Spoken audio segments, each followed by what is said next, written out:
hours of testimony, hundreds and hundreds of emails reviewed, not a shred of criminal evidence. The reason this is being brought up and called a criminal probe is simply for one reason.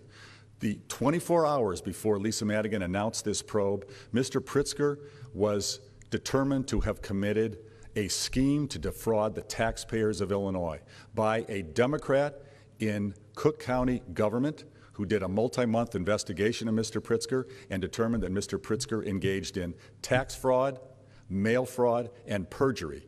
So his allies in government quickly created a sham investigation, calling it criminal to cover up his actual criminal behavior of stealing $330,000 from the hardworking men and women of the state of Illinois. We have another question for you, Governor. It comes from Caitlin Canute with WEK-TV.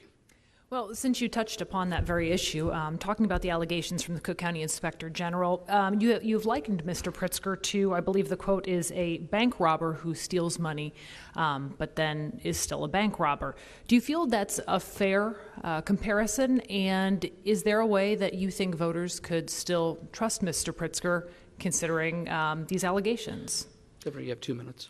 The voters can in no way trust Mr. Pritzker on any issue. He's demonstrated a complete lack of integrity, ethics, and character. He is not worthy of elective office in the state of Illinois. And yes, a bank robber that gets caught and returns the money is still a bank robber. Mr. Pritzker has returned the $330,000 that he stole from every taxpayer in the state of Illinois because he knows it was wrong. But that in no way reduces the seriousness of his crime. These are serious white-collar crimes. People have gone to prison for far less than Mr. Pritzker has committed. Just and, ridiculous.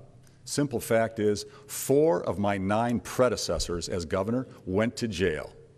Mr. Pritzker has a very good chance of being number 5. The people of Illinois, that's ridiculous. The people of Illinois let him finish. deserve better than this. Please, no applause. Go ahead, Governor. Finish your thoughts. The people of Illinois deserve better than this. Mr. Pritzker lied, committed perjury, according to investigation of a Democrat in Cook County government. He can't be trusted on taxes. He keeps his money in offshore accounts in the Bahamas. He inherited billions, never worked an honest day in his life, inherited billions, and doesn't pay his taxes on it. This is wrong. He tried to use an inheritance to buy office from Governor Rod Blagojevich before he went to prison. He was caught on FBI wiretap trying to buy the Senate seat or the Treasurer's office. This person does not deserve to hold the highest office in the state of Illinois or any elected office. And to add insult to injury, he was caught using the language of racist, referring to elected officials in Illinois, calling black elected officials